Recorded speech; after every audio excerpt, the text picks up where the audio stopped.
Noches de Letras 2.0. Cada semana compartimos literatura, poesía y la inspiración de autores nacionales e internacionales. Tu cita literaria de cada jueves es con Leandro Murciego, desde las 22 horas, por el canal de YouTube de Radio Trend Topic.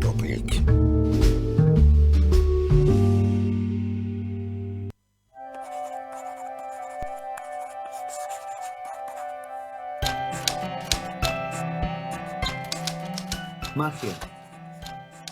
Hacer la palabra como se hace el fuego, hacer una nube con el color del sol, una forma de agua para que sueñen peces, un resplandor, una promesa. Hacer la palabra para vencer la muerte, esa manzana roja, esa boca ofrecida, ese silencio justo sin luces ni canciones, ese barco que pasa y que te lleva tan lejos del murmullo de los vivos, de los versos leídos, de los versos que fuiste cuando llega la lluvia y todo nace.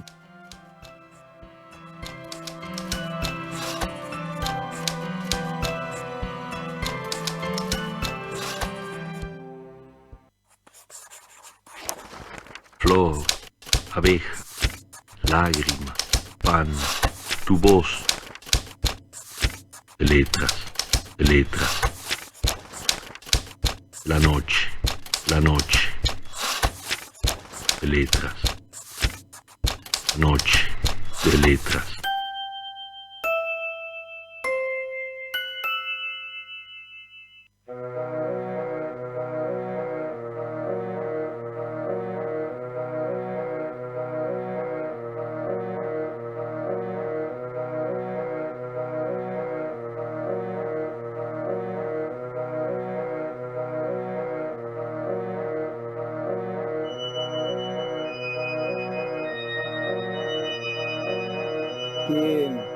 Qué lindo es tenerte, Carlos.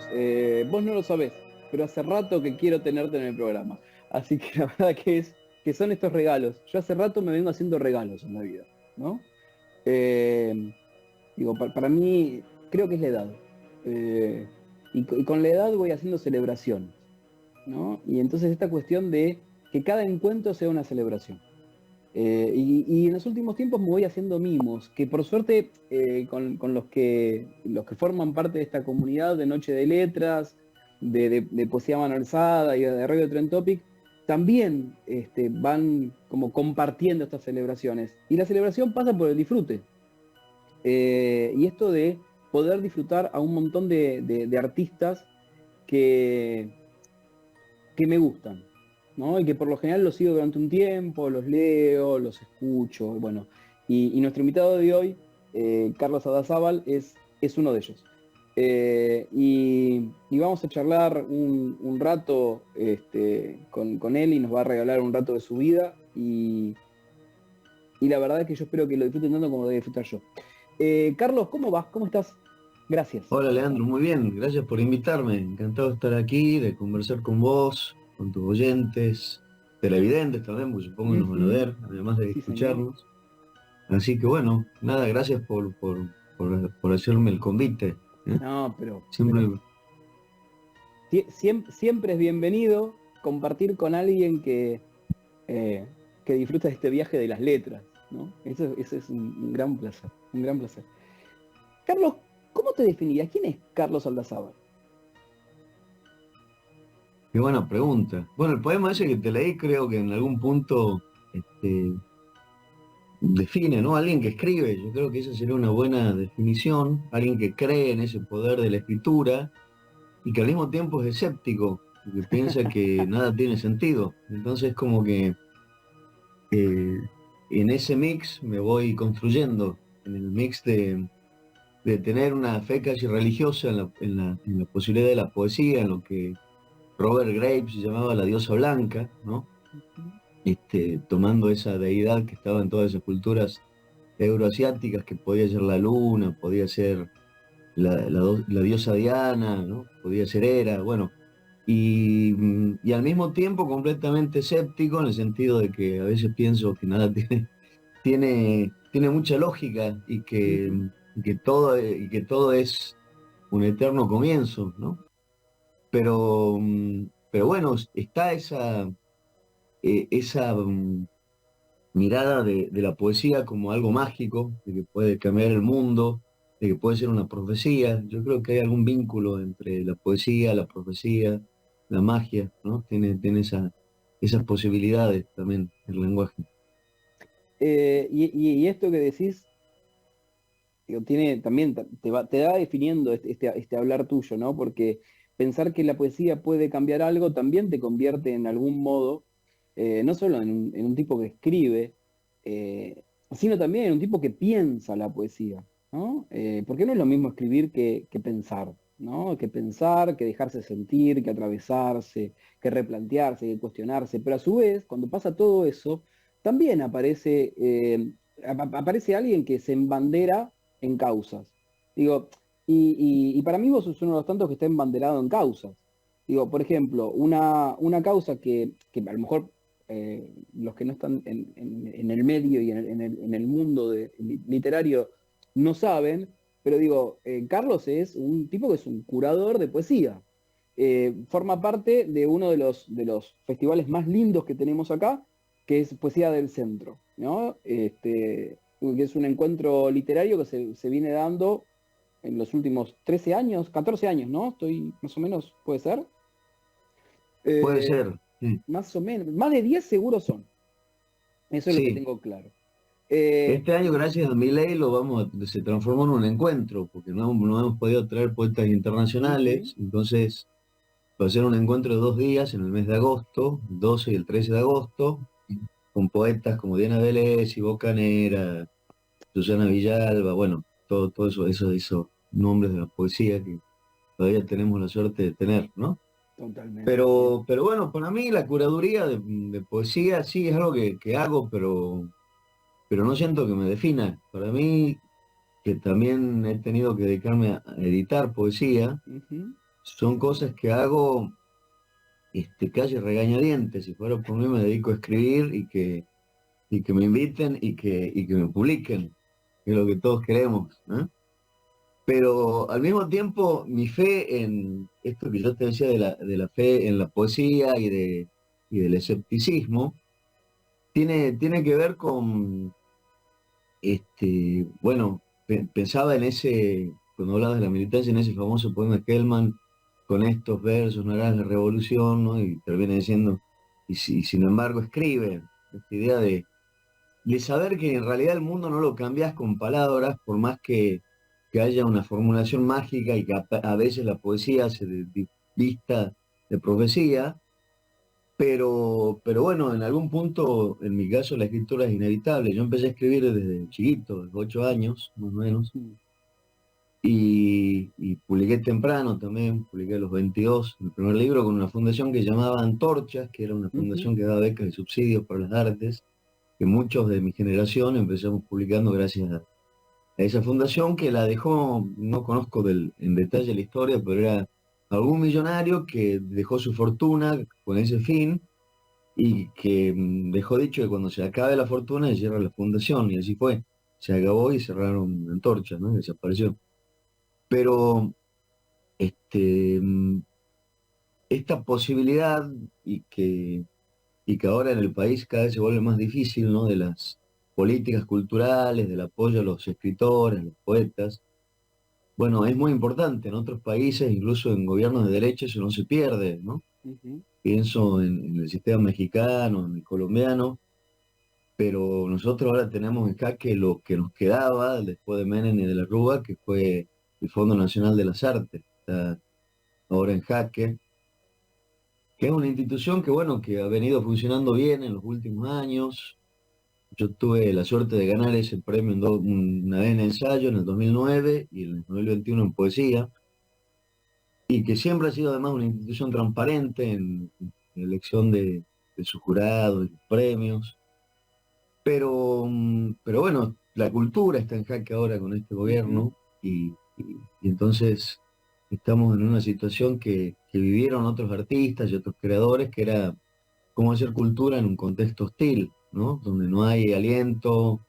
Y bueno, y aquí viene eso de que, bueno, es inevitable, ¿no? Y esto del poema de Hellman, de escribir a pesar a pesar de que no es posible cambiar el mundo con la escritura, porque para cambiar el mundo realmente hace falta política, que la política actúe, que la gente vote de un modo razonable, si hay un contexto que haya una revolución, pero bueno, en el mundo no hay contexto, no hay lo que se llama condiciones objetivas para una revolución, así que lo que podemos intentar esperar es que el capitalismo se humanice un poco y no sea esta propuesta de mente que a la que nos quiere llevar el actual presidente argentino, ¿no?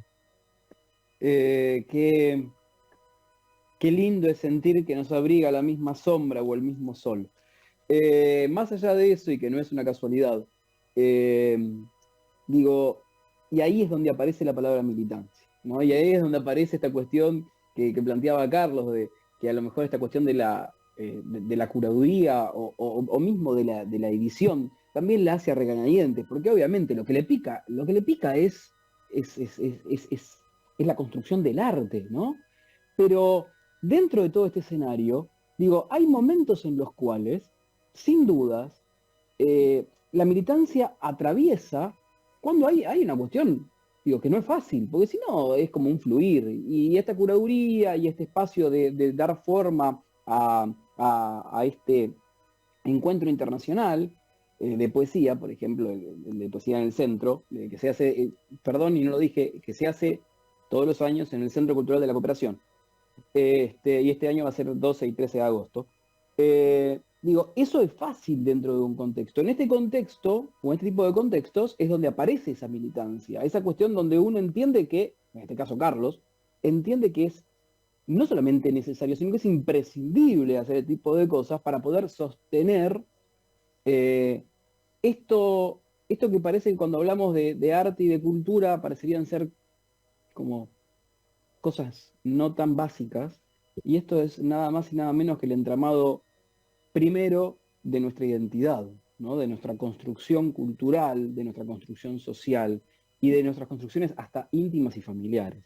Pero bueno, digo, por eso hablo de la militancia de tipos como Carlos en estos escenarios, porque aparte entregan tiempo de su vida para hacer algo para que se muestren otros. Mirá qué poquita cosa, ¿no? Y cuánta generosidad hay ahí dando vueltas. Bueno, es que también la poesía es compartir, ¿no? Entonces, siempre que uno lee un buen poema, uno no puede más que alegrarse Sí. y entonces hacer que esa poesía corra y se difunda, ¿no? Ujú. Entonces es como que me parece que es lo mínimo que se espera también de alguien que escribe, que también haga circular la poesía que le importa y que constituye su escritura. Y Ujú. en este punto, tanto la curaduría editorial del Sur y Porfiado como la curaduría de este festival, hoy, ahora devenido encuentro este año, pasa por esa actitud, ¿no? Y por ese conocimiento y bueno, y entender el vínculo ese de los maestros, las maestras con las nuevas generaciones, ¿no? Muy importante esa correa transmisora que acá se cortó en la dictadura y que, bueno, se logró reconstruir en estos años, pero que la historia nos demuestra que siempre está en peligro, más en Ujú. un contexto de un gobierno tan anticultura como esta que estamos viendo. ¿Cómo es el Carlos que arrancó publicando a los 22 años y digo, el Carlos poeta que arrancó publicando a los 22 años y el Carlos de hoy? ¿Cómo transitaste Bueno, y cuáles son las diferencias de esos dos? la escritura va cambiando, yo no creo que haya evolución, ¿no? Pero sí creo que hay transformación y Ujú. hay nuevas búsquedas. Yo nunca he sido de tener una fórmula de escritura y mantenerme ahí, sino que siempre fui buscando, tanteando nuevos caminos. Pero bueno, básicamente mi poesía tendría como dos facetas, podés llamarla, como una más autobiográfica y otra que tendría que ver con cierta idea de poesía antropológica. Ujú. Y bueno, eso se ha ido manteniendo. Hay libros en los que se mezcla la cuestión, hay libros en los que prima más una mirada que la otra, pero sí, digamos, lo que he tenido desde ese primer libro hasta el día de hoy es la certeza de que escribir es también un oficio, de que implica un trabajo, no solamente la inspiración, sino un trabajo serio con el lenguaje y con la corrección, ¿no? De los libros, te diría que es la parte más importante de la producción de un libro, la corrección. Y te diría que es imprescindible leer mucho también para escribir. Nadie que quiera escribir poesía puede pretender escribir sin leer, porque incluso de la poesía este, oral responde a una tradición que si bien no se lee, se aprende escuchando, el caso de la copla, ¿no? Y hay un saber hacer que además se va perdiendo con ciertos problemas de la globalización y de los peligros que soportan las culturas locales frente a esas imposiciones del poder, ¿no? Ujú. Pero la escritura, y en el caso de mi escritura, siempre además tuvo una faceta de una preocupación existencial y a su vez una preocupación social, como cierta mirada eh, asombrada, por un lado por las maravillas y por otro lado por las injusticias que hay en el mundo, por las atrocidades que hay en el mundo. Entonces es como esto de celebrar y lamentar al mismo tiempo, ¿no? Lamentar ese, ese, la hermosura que se va perdiendo y celebrarla al mismo tiempo y saber que siempre es posible crear algo hermoso incluso a partir de la nada, ¿no? Este, pienso en la materialidad, pienso en la escritura de un poema y pienso bueno, es algo también que nos hace constitutivamente especie, ¿no? Mm. Seres humanos. Yo te escuchaba recién y decía, ¿cuánto? A ver, a veces, digo, las preguntas son simplemente disparadores para jugar un rato, ¿no?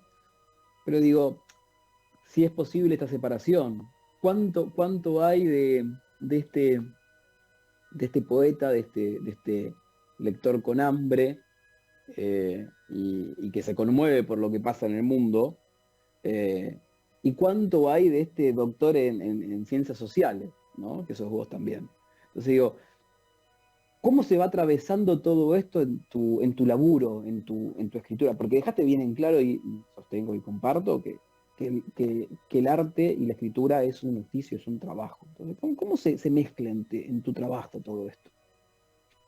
Es un trabajo, pero también implica tener un talento, ¿no? Digo, si Ujú. vos lo pensás en fútbol, Messi es Messi por el trabajo, que claramente lo hace, pero también tiene que haber talento.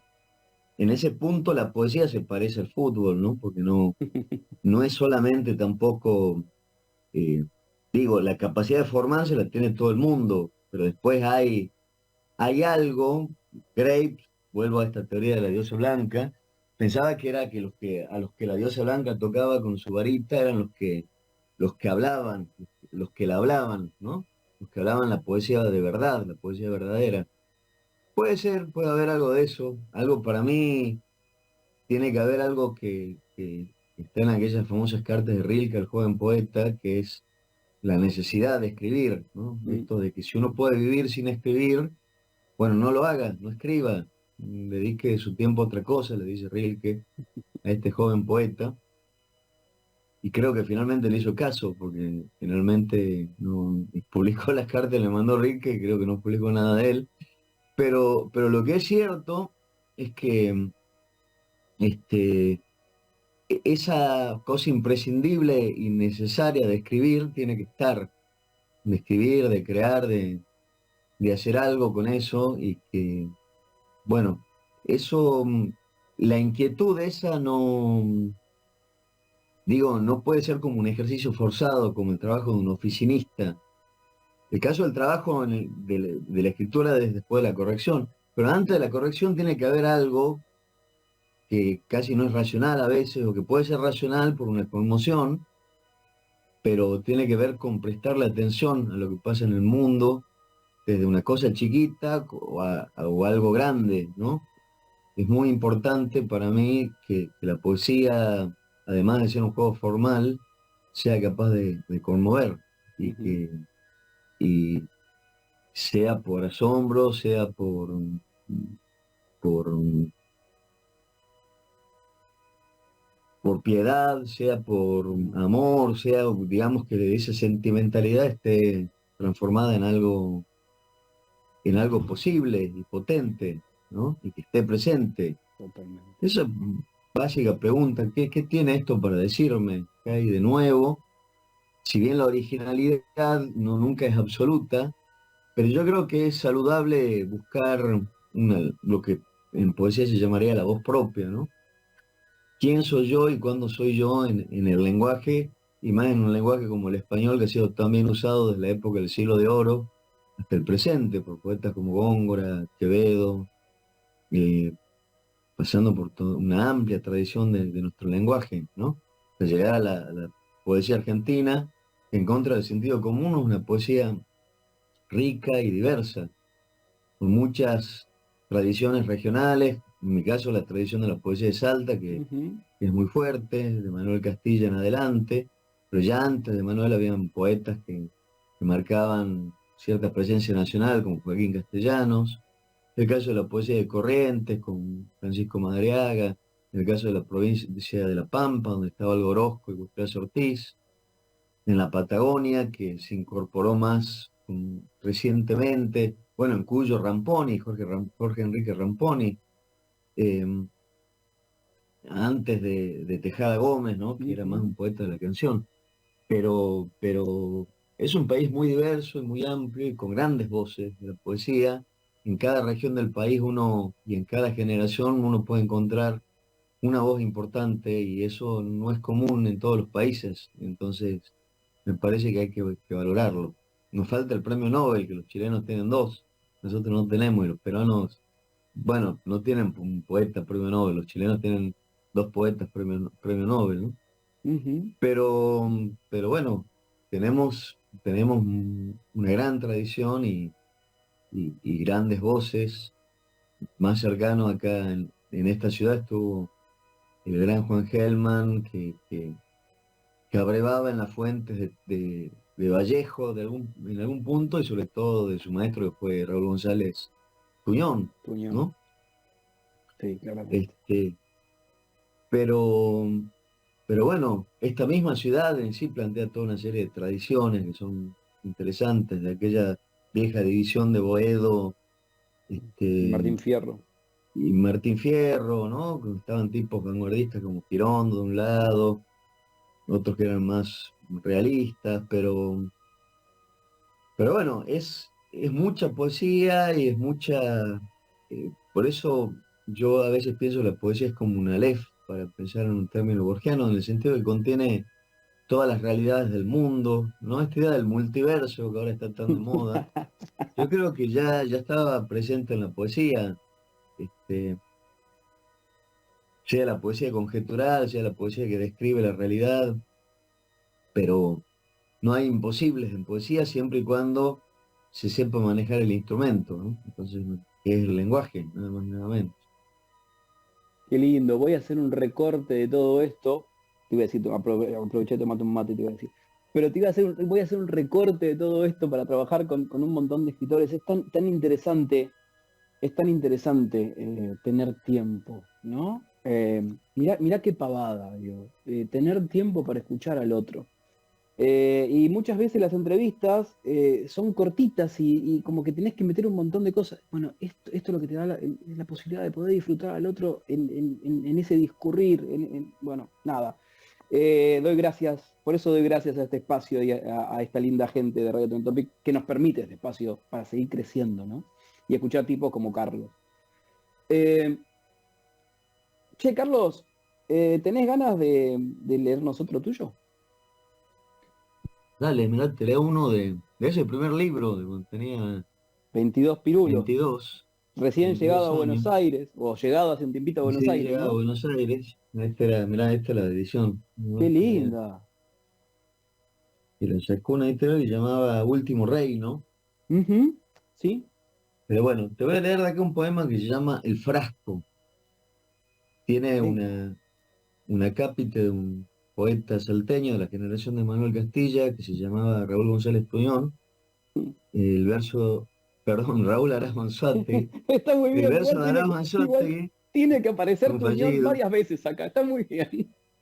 Bueno, sí, sí, fue un fallido, pero bueno, lo que pasa es que son dos poetas. A Gonzalo Tuñón no lo conocí personalmente, y a Araz Manzuategui sí, y bueno, y fue como uno de mis maestros, pero bueno, es el horario. Ujú. Bueno, ahí va. El poema se llama El frasco y el verso de Raúl Aráoz Anzuategui dice: a veces disimulo y no escribo. Tengo un frasco de tinta que escribe esmerado sobre el tiempo. Es un frasco celeste como esperanza arruinada por los buitres. Es un frasco de adobe que repite al hornero enaltecido por el martirio constante del asfalto. Tengo un frasco de tinta, a veces me descuido, y un río de palabras ahoga mi alfabeto, desborda los contornos de este estuario y el frasco se me agota. A veces me equivoco, y en vez de poner tinta descargo el contenido de mi pulso, y el frasco se ennegrece como el corazón de dos amantes muertos a la hora de amar. Tengo un frasco de tinta, me da pánico que el miedo me lo robe. Qué lindo. Y así arrancaste. Qué lindo arranque, que lo parió. Hay algo en tu poesía que tiene... Yo soy un convencido, amo la poesía, básicamente. Amo la literatura, pero amo mucho más todavía dentro de todo ese universo hermoso a la poesía. Y soy un convencido que me gustan las dos, la poesía, que podemos decir, la de las ciudades y la del interior. Y cuando hablas con gente del interior, se enojan, porque, y con toda la razón del mundo, ¿no?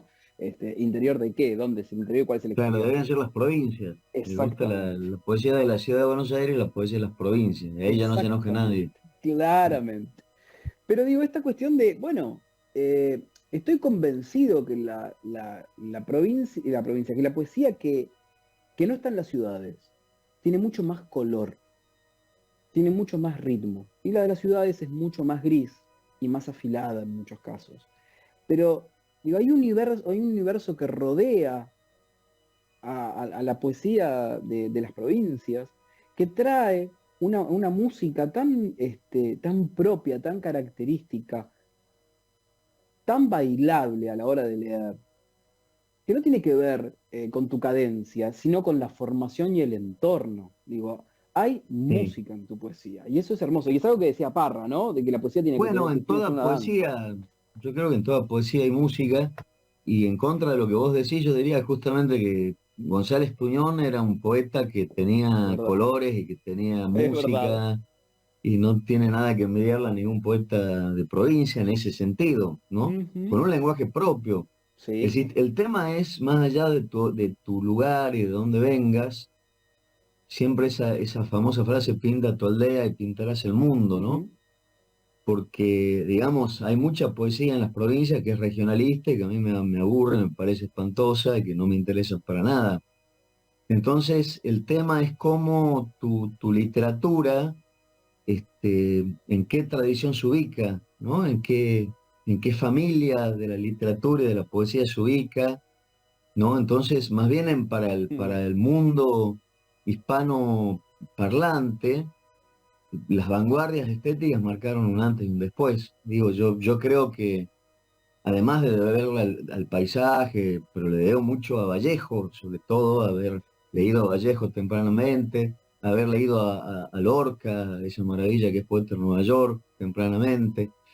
Entonces, te hablo de un peruano, de un español. Ujú. Siempre pienso que es preferible leer en el idioma propio, ¿no? Y quizás por eso a veces vos, eso que me decías de las ciudades, hay muchos poetas que leen traducciones y Ujú. que escriben y tienen un oído que suena a traducción, ¿no?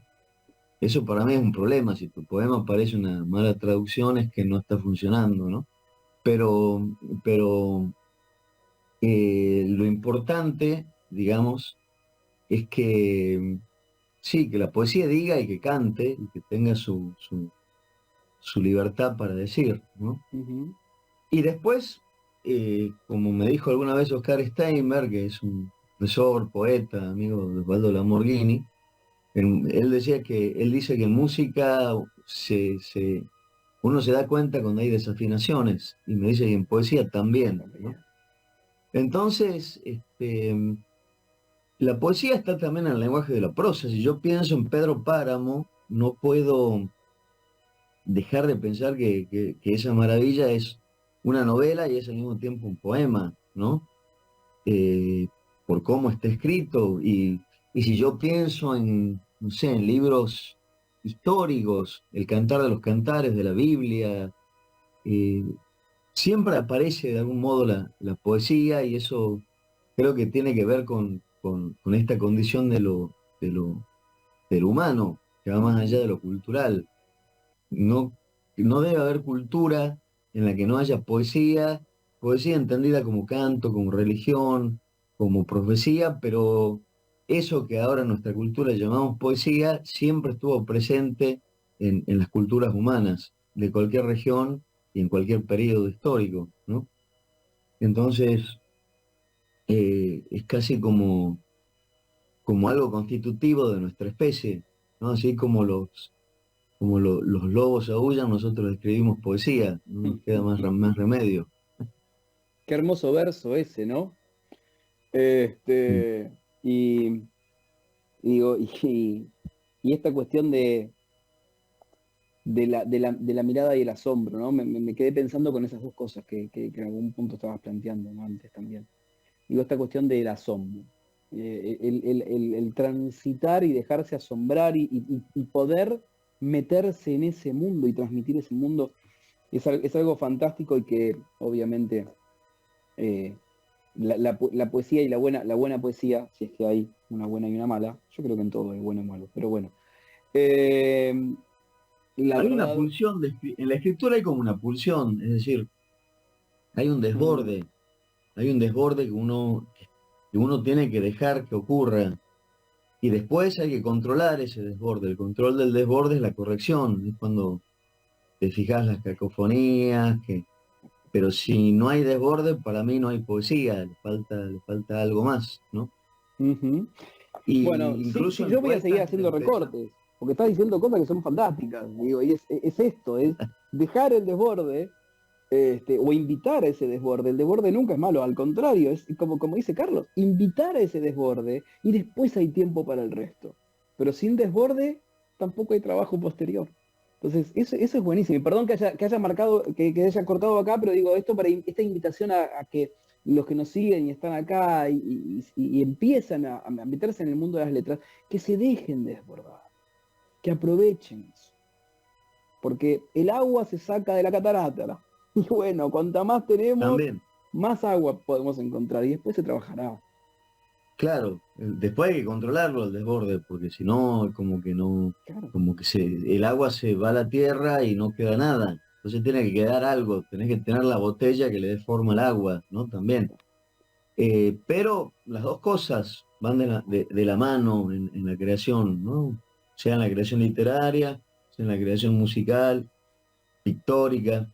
Pues también, si vamos a la idea de poesía, que es creación en griego, pues ya hay en toda actividad humana, no necesariamente. La diferencia es que el poeta de las palabras crea y construye con letras, pero un arquitecto puede ser un poeta también, construyendo una casa hermosa, un templo, ¿no? Hay una creación ahí, hay una Ujú. construcción. Entonces, esto que digamos que Becker lo llevó al absurdo de cuando dijo poesía eres tú también. Bueno, tiene algo de cierto, más allá de ese absurdo, que es que es bastante cursi, pero porque es cierto que hay esto que yo te decía de que el ser humano en tanto especie, este, esta capacidad de crear de un modo, sea con la palabra, sea con Ujú. sus manos, eh, es lo que nos hace distintos en el mundo de la naturaleza, ¿no? Yo no creo que seamos superiores como piensa cierta mirada darwinista, ¿no? de la creación, y creo que es muy importante respetar el medio ambiente, más en un momento donde se están cometiendo desastres y se están cometiendo ecocidios que nos van a salir muy caros. Para esos 5 o 6 millonarios que manejan el mundo, van a estar cada vez mejor y el planeta va a estar cada vez peor, ¿no? Entonces, el respeto a la naturaleza y al medio ambiente y a la vida a mí me parece fundamental, ¿no? Porque también es respetarnos a nosotros, que somos eso, ¿no? Esta idea que está en los judeocristianos de pensarse superior a la naturaleza, está trayendo muchos males al mundo, ¿no? De los judeocristianos, que después en la modernidad devino en la idea de progreso, ¿no? La teleología que está en la concepción cristiana, por ejemplo, o mesiánica, derivó en la idea de progreso, que es algo con lo cual las derechas del mundo siguen condicionando a los pueblos pobres del planeta, ¿no? Con la excusa del progreso para robarle sus recursos naturales. Uno piensa que eso ya no ocurre, ¿no? Y sin embargo vemos que ahora estamos siendo nosotros mismos parte de un experimento que va en ese sentido. Un experimento horrible que apunta a robar el litio, a robar el petróleo y a dejar en el país las consecuencias medioambientales con un poder estatal que niega la catástrofe medioambiental, empezando por el calentamiento global. Bueno, y es más, ahora en el famoso ese Pacto de Mayo, una de las cláusulas era explotar sin preocuparse por el medio ambiente, ¿no? Explotar las riquezas naturales sin preocuparse por el medio ambiente. Bueno, una cosa que es horrible como concepción y que por supuesto es lo opuesto a la creación. Si querés, podemos buscar un texto tuyo. ¿Tenés ganas? Dale, un texto que tiene que ver con todo esto que hablábamos del medio ambiente, ¿no? Oh, qué Que lindo. es de mi Sí, último señor. libro, que se llama Paraje, que bueno, este poema se llama Monte. Venga, venga, venga. En el horizonte divisé un resplandor, pudo ser el amanecer o la tarde, pero no era nada de eso. Se trataba del límite del monte y en esa playa que daba el río, el límite era una chispa que salpicaba la oscuridad, porque en la noche el espíritu del monte dice: misionario sereno, te entrego estas imágenes, y su decir es una explicación de algún misterio, y ese misterio es parte de su espíritu, esa razón donde los monos se aparean, donde el puma caza y la lampalagua hace la digestión. En el monte, las luciérnagas se sonrojan y se ocultan, discretas ante la levedad de la corzuela, y en el monte, las lechuzas desenrollan la sabiduría de la oscuridad, de lo que no se comprende pero se presiente. Visionario sereno, te entrego estas imágenes, y un pavor llenó mi alma, y los espíritus hablaron por mi boca, y temblé, y tuve odio, y tuve hambre y pena, y me arrastraba moribundo por mi propia premonición. Yo era el monte y entraba en mi agonía, desahuciado, hundido, terriblemente solo, abandonado en la soledad de lo que muere. Qué lindo, chaval. Qué lindo. Bueno, tiene que ver con esto que hablábamos, ¿no? Sí, De cómo claro. el extractivismo va destruyendo formas de vida. Este libro está muy vinculado a un paisaje que es el del Chaco salteño y el pueblo Huichí, que es el pueblo indígena que habita esa zona, Ujú. y el ecocidio que ha ocurrido en esa zona con la excusa esta del progreso es devastador, es terrible. Eh, y solíamos escuchar en las noticias el tema de las inundaciones, y que en muchos casos eran consecuencias también de la deforestación, Claro. porque son grandes zonas que han sido deforestadas últimamente para plantar soja. En su momento todo el tema de los, eh, de las plantaciones de caña de azúcar también. Ahí en la zona de Tartagal hay muchos ingenios Ujú. azucareros que fueron lugares de explotación, de asesinato, ¿no? Lugares de una crueldad infinita contra personas indígenas, ¿no? De pueblos originarios. Bueno, yo creo que pensábamos que eso había quedado superado, pero estamos ahí en las puertas de un nuevo momento de crueldad y de extractivismo, donde la naturaleza, que está siendo nuevamente víctima de la ambición desmedida de estos señores, ¿no? Hay un proyecto que impulsa el poeta Leopoldo Castilla, que es el hijo de Manuel, el autor de las Sí. canciones, que es la idea de los bosques de la poesía, que me parece bastante interesante, porque es como esta idea de crear bosques a lo largo de todo el mundo, porque no es un proyecto que ha quedado solo en Argentina, sino que se expandió. Y es un poco también, y también está la propuesta que hizo él de reconocer a la naturaleza como sujeto de derecho, ¿no? Me parece que estamos en un momento donde es muy importante reconocer eso, que la naturaleza es un sujeto de derecho y que como los animales, toda vida es sujeta de derecho y, y la locura de destruirla solamente por ambición, sin pensar en las consecuencias para las generaciones que siguen, bueno, es un suicidio planetario, ¿no? Entonces, como que se trata de la supervivencia, no solo de la especie, del planeta, que hasta donde sabemos es el único planeta que alberga vida, al menos en las cercanías y a los planetas que nosotros podemos llegar de momento con nuestra tecnología, ¿no? Ujú. Pero bueno. Carlos, este poema que forma parte de otro trabajo tuyo literario, digo, tiene que ver con un laburo también de empaparte, de investigar, de ir al campo. Digo, no es la poesía que se escribe en la comodidad del sillón, en el living de una casa que tiene una vista a un río. Digo, vos fuiste, estuviste, te empapaste, y ahí hay otra acción del poeta. Es el poeta poniendo el cuerpo en los versos, pero también poniendo el cuerpo en la realidad. ¿Cómo fue ese laburo? Bueno, este libro tiene por antecedente otro libro que salió en 2003, que se llama Nadie enduela su voz como plegaria, que fue un libro que ganó el primer premio en un concurso que organizó Obras de Plaza de Mayo, pero que Ujú, yo lo escribí gracias a unas becas a la creación que daba en ese momento la Secretaría de Cultura de la Nación, no era ministerio, era secretaría, ¿no? ujú. Hablamos, esta beca fue del año 98, yo pude viajar a Tierra del Fuego. Yo llegué a esa historia por conocer a Anne Chapman, que fue la antropóloga que entrevistó a las últimas mujeres Selknam que habían vivido el genocidio.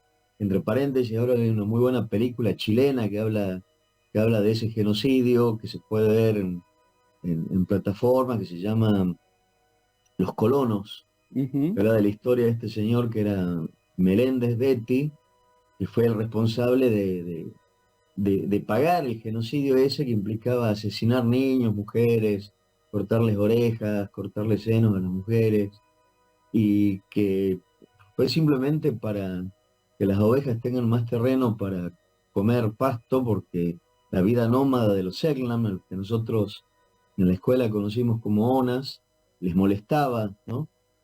Entonces, bueno, ese libro surgió así, viajé a Tierra del Fuego, hice como un pequeño trabajo de campo, Ujú. con una realidad muy distinta a la que iba a ser años después para el otro libro, porque en ese momento no había gente que se identificara, hablo del año 98, la Constitución del 94, donde se reconocían los derechos de los pueblos originarios de las tierras, era muy reciente, entonces no había gente que se identificara como Selknam. Por suerte, muchos años después, en el 2012, volví a la isla invitado por la comunidad Selknam Rafaela Easton de Río Grande.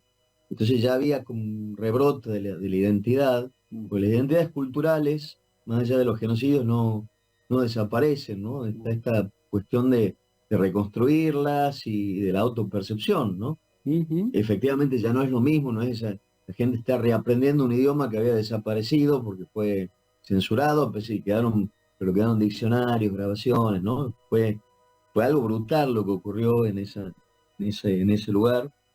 Y a esa historia yo llegué por ir a tomar el té con un amigo antropólogo a la casa de esta señora, que era una antropóloga norteamericana, fue discípula de Levi Strauss. Y ella era muy genial y me acuerdo que se conmovió mucho acordándose de Lola Kiepja, que fue su informante, y que en el año 66, cuando ella tiene que viajar a París, y bueno, y Lola muere en el hospital de Río Grande o de Ushuaia, no recuerdo bien ahora. Y bueno, a mí me conmovió mucho ver esa emoción de ella recordando a su informante, porque Lola era su informante, pero también era su amiga, ¿no? Había un vínculo ahí en un momento donde, bueno, sabemos que la antropología es una ciencia colonialista, ¿no? Que surgió como un modo también de estudiar a las otras culturas, sobre todo para conquistarlas, ¿no? En la época en que Malinowski hace sus trabajos sobre los indígenas de Oceanía y todo este tipo de cosas, ¿no? Pero bueno, yo llegué ahí intuitivamente, como ese lenguaje, esa búsqueda, estaba muy preocupado de que la poesía siga siendo poesía y que no se convirtiera como en un manual de historia o en un texto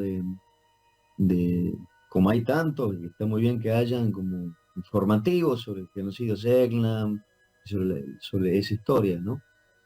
Entonces para mí esto de la experiencia del lugar era muy importante también para que esa poesía tomara cuerpo, más en una geografía que en ese caso me era totalmente ajena, como la de Tierra del Fuego, ¿no? Y allí salió ese libro, que tuve la suerte de que Osvaldo Bayer lo acompañara en la contratapa y también Diana Velesi, fueron muy generosos. Osvaldo además me acompañó en la presentación en la Biblioteca Nacional, cuando presenté. Así que bueno, para mí tuvo esa parte, siempre la alegría, aunque sea una elegía, como en el caso de este libro, nos da la poesía nos da la alegría de la creación, ¿no? Siempre hay una alegría en el crear, y eso es algo que el poder no te lo puede quitar y que está bueno. Bueno, el tema es que en el año 2016 hay unas becas a la creación del Fondo Nacional de las Artes.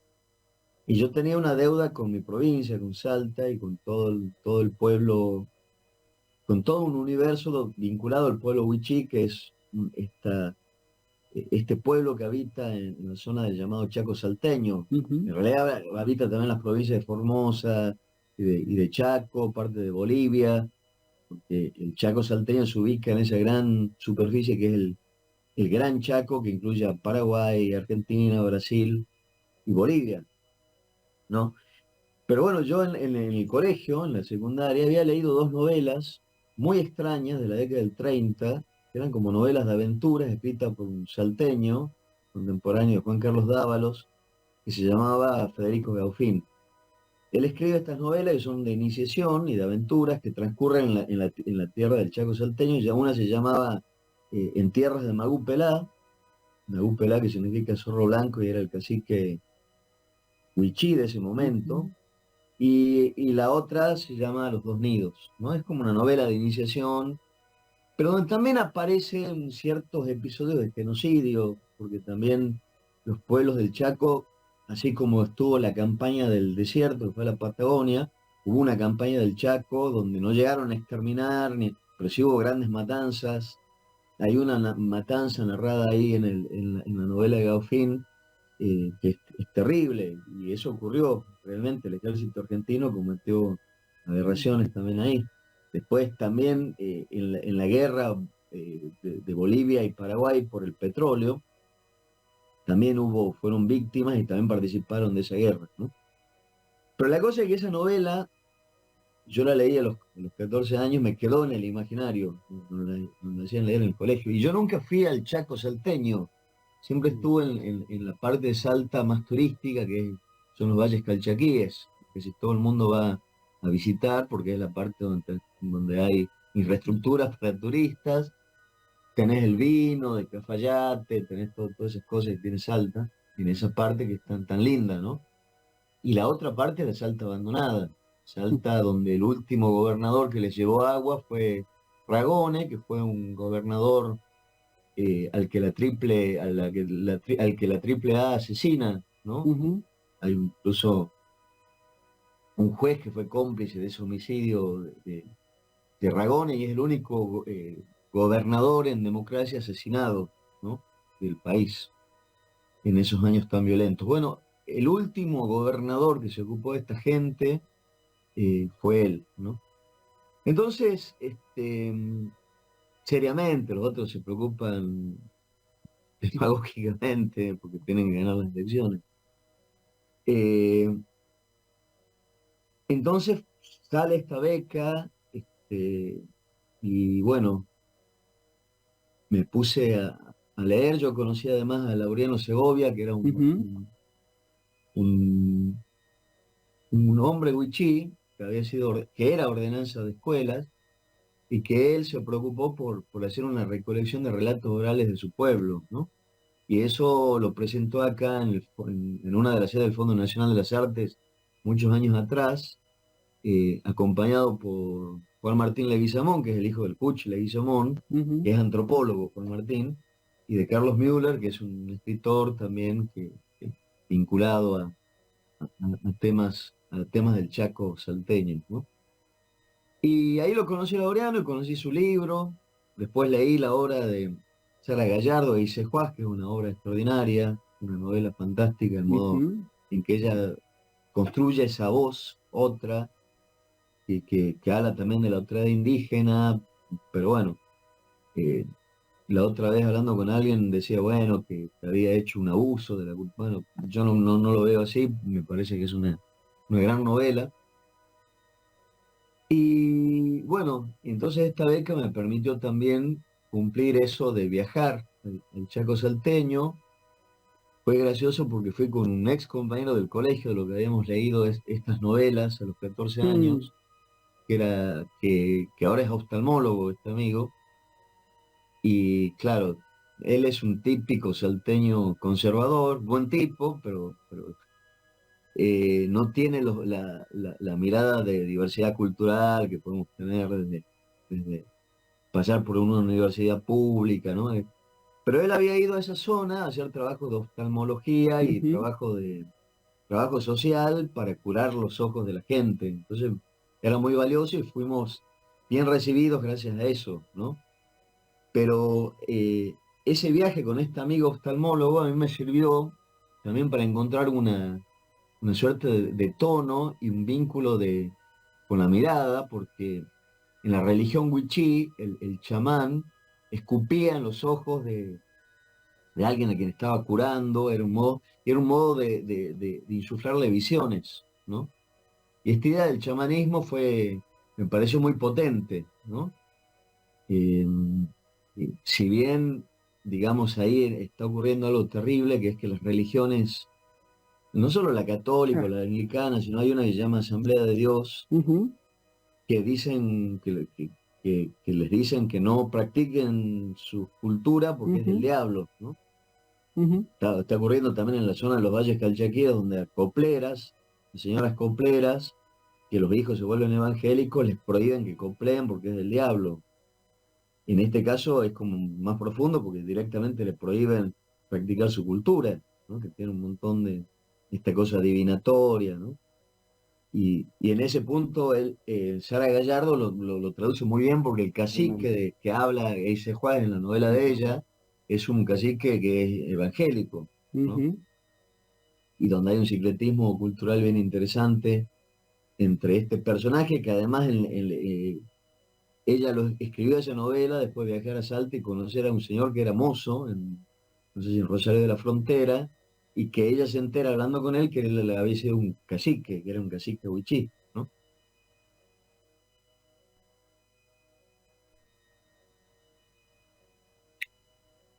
Y entonces era eh, viajar con este amigo, que era oftalmólogo, y bueno, de repente tener contacto con la cultura. Fue un viaje bien interesante desde ese punto de vista, también para ver la perspectiva de los llamados criollos, ¿no? De la cultura occidental, de la gente que pertenece a la cultura occidental que vive ahí, y los choques culturales que hay también. Es una zona muy conflictiva, una zona de frontera dura, y donde, digamos, también hay una suerte de crueldad ahí latente, ¿no? Ujú, Y esa crueldad se manifiesta especialmente en contra de la naturaleza, ¿no? Donde el monte y el río, que son la fuente de vida de este pueblo, están completamente amenazados. ujú, No tienen por ahí la capacidad de resistencia que tienen, digamos, interactúan, tienen luchas legales, lo hacen, pero no todas las luchas ambientales tienen éxito, como aquella de la minera de Esquel, por ejemplo, ujú. ¿no? Que pudieron resistir. En este caso son años acumulados de desidia y que se nota en el medio ambiente. Es un lugar donde la deforestación hizo estragos realmente. Entonces, bueno, todo eso me conmovió mucho. Empecé a escribir poemas y bueno, y después a lo largo de 3 años le terminé de dar forma al libro y finalmente en el 2021 lo mandé a este concurso del fondo y bueno, tuvo la suerte de que salió en la lotería de los concursos. ¿No? Tenía un jurado, era un premio que llevaba el nombre de Olga Orozco, Qué lindo, sí. y que bueno, y tuvo 5 jurados, a diferencia de los concursos usuales del Fondo Nacional que solía tener, hablo en pasado porque no sabemos si va a volver a hacerse ese concurso en esta situación, 3, ¿no? Bueno, para mí fue muy grato porque yo tuve la suerte además de conocerla a Olga cuando recién había sacado mi primer libro.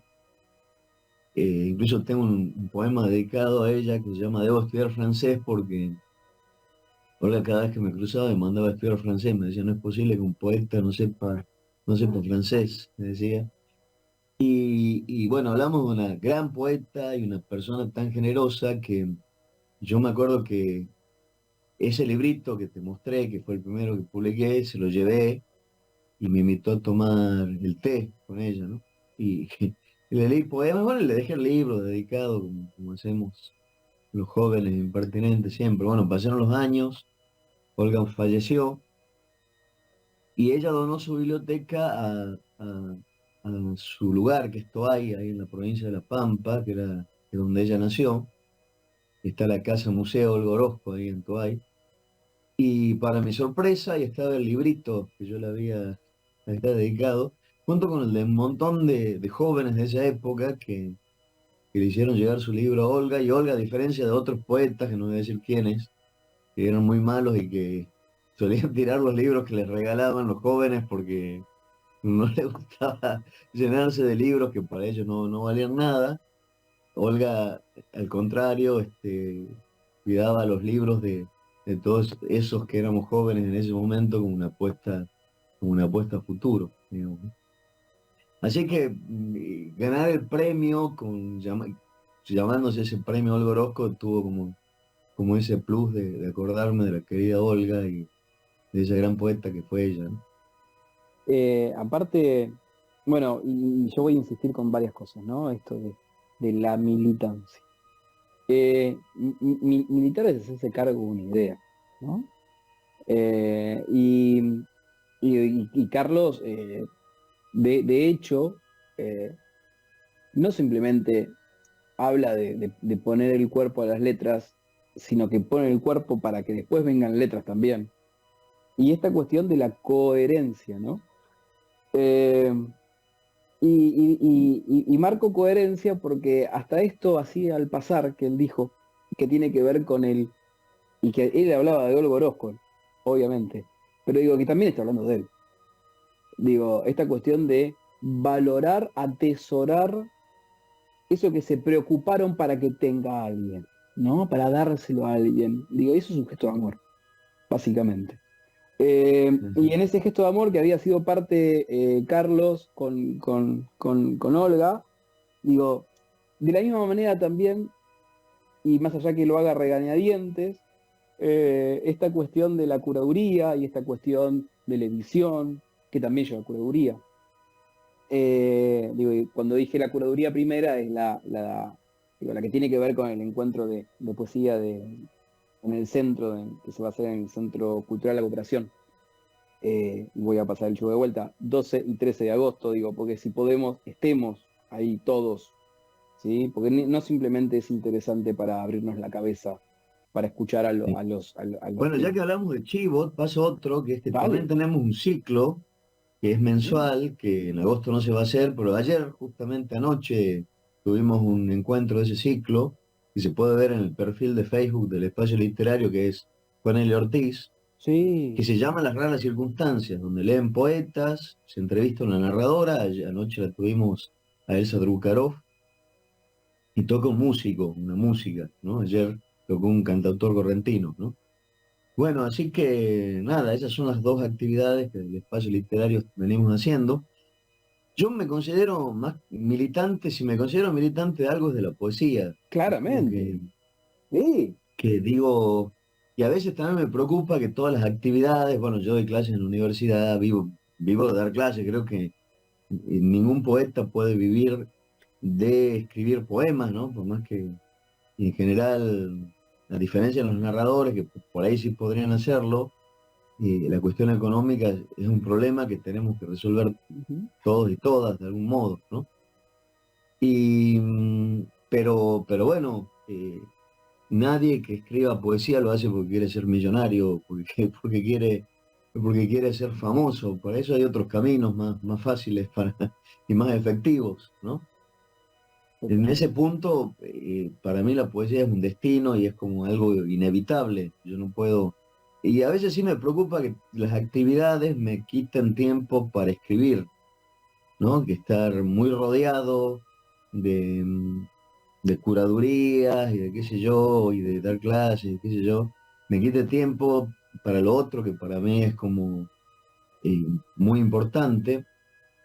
Y que al mismo tiempo, bueno, siempre tengo una libretita a mano para escribir cuando viene alguna idea, o por ahí lo escribo en el propio celular. Bueno, las tecnologías de escritura van variando, ¿no?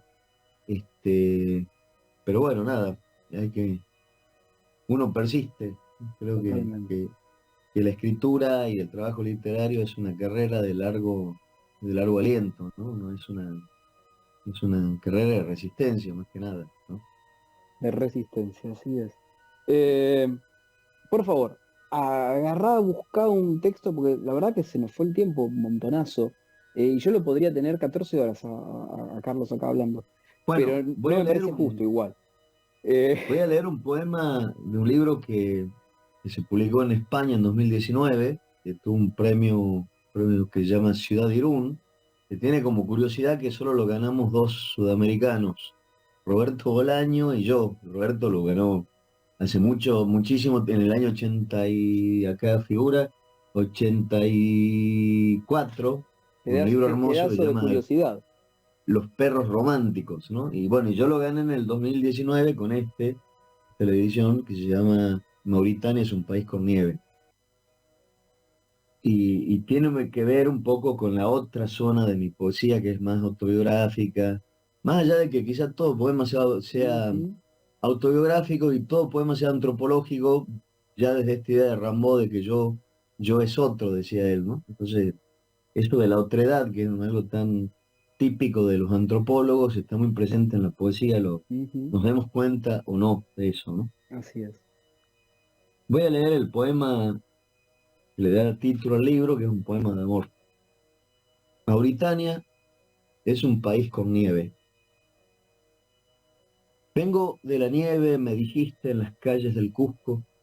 Mauritania es un país con nieve, pensé, y poco importó si Mauritania era real, si tenía nieve, desiertos o praderas, porque venías de la nieve y no estabas en el Cusco, ni Mauritania era tu país, ni yo el que caminaba a tu lado. No sé por qué tu nombre se queda en Mauritania, ni siquiera es el fuego que derrite la nieve, ni la isla insegura al borde del tsunami. Puede que sea el mar el que une todo, porque la nieve es agua dispuesta a desplazarse, a ser preocupado por mantener su forma, pero siempre mortal para el naufragio. De la nieve venimos y a la nieve vamos, cantaban las sirenas en mi oído. Nieve serás, más nieve enamorada, repetían. Mauritania era un oasis en el mar, y tu cintura de sal, nieve en mis manos, y tu corazón hoguera alumbrando la noche. Vengo de la tarde, me dijiste, en Colonia, y yo pensé que Mauritania era un acantilado. Poco importaba el atardecer, porque en Uruguay no éramos nosotros, ni ese faro era el faro que ardía por los sueños, ni esa puesta de sol, la redención del agua, pero Mauritania es tu país. Sé que venís de un lugar donde la nieve cae, sé de tu luz que guía en la tormenta, tarde por tus ojos con que se alumbra el mundo para volver a vos. He llegado a tu orilla, estoy de nuevo en Ítaca, en Mauritania. Qué hermoso. Qué hermoso. Eh, Otras musicalidades distintas en la poesía de Carlos, ¿no? Arranca y trabaja ahí con otra sonoridad que nos permite otro viaje. Otro viaje. La poesía es un viaje. Poder tener estos encuentros y estar un rato en la cabeza del que hace arte también es un viaje que no es tan habitual y que seguramente no tiene precio. Digo, a Milán vas a poder ir pagando. Con esto, si no está la generosidad de otro lado, no aparece. Así que, nada, millón de gracias, Carlos, por el tiempo, por las ganas, por la entrega, por la generosidad. Así que gracias por eso. Yo te voy a Bueno, pedir... gracias a vos, Leandro, gracias por a favor. tu audiencia y bueno, nada, que la poesía no pare. Y los Totalmente. esperamos ahí en el Centro Cultural, ya sea en este encuentro, ya sea en el ciclo. Serán bienvenidas y bienvenidas. Todas esas actividades son de entrada libre y gratuita, así que bueno, Vamos a, van a vamos, ver. vamos a estar, nos vamos a ver ahí, vamos a invitar a la gente. Yo te voy a pedir que Genial. busques otro texto más para cerrar, pero yo voy a hacer la despedida Dale. y el cierre formal nuestro. 10 años, cumplimos 10 años este año. Casi que empezamos con la radio, casi que la radio no es una radio, sino que es nuestra casa. Es hermoso encontrar la casa de uno, extender la casa de uno es hermoso. Y sentirse familia en estos lugares que no lo son, pero que se están tejiendo vínculos en donde todos nos vamos sintiendo un poquito parte y vamos haciendo este entramado, que no es otra cosa que seguir dándole forma a la cultura. Así que gracias Radio Trend Topic por estos 10 años. Vamos a seguir militando y compartiendo en breve poesiamanualzada.com.ar, y lo digo porque estamos haciendo todo para poder salvarlo y que vuelva. Y si no vuelve, nos tendrán que ver de nuevo en el aire, distintos, pero seguramente mejores. En la conducción, Leandro Murciego, el invitado de hoy, Carlos Aldazábal, un lujo haberte tenido, y cerramos con vos. Gracias. Bueno, este poema está en este libro que se llama Piedra al Pecho, que fue un libro que se publicó en España en 2012, a partir de un premio en Granada, y que se publicó también en Estados Unidos, porque la editorial tiene una filial ahí, es una edición bilingüe.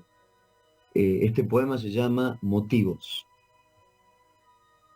No es fácil perder tantas peleas, remontar las tareas cotidianas, decidirse a vivir con la náusea en la nuca, resucitar por día, por minuto, reencarnado en helecho o en hormiga, resucitar contra reloj en la caída para evitar morir de doble muerte. No es posible aflojar, así es el juego, esta sutil condena de continuar naciendo a pesar de los otros. Por eso es que persisto en mi disfraz de circo, porque la risa y el amor son escaleras que trepamos sin miedo mientras nos resbalamos. Quiero decir, tus ojos me han mirado y así vale la pena tanto esfuerzo. Muchas gracias. Gracias.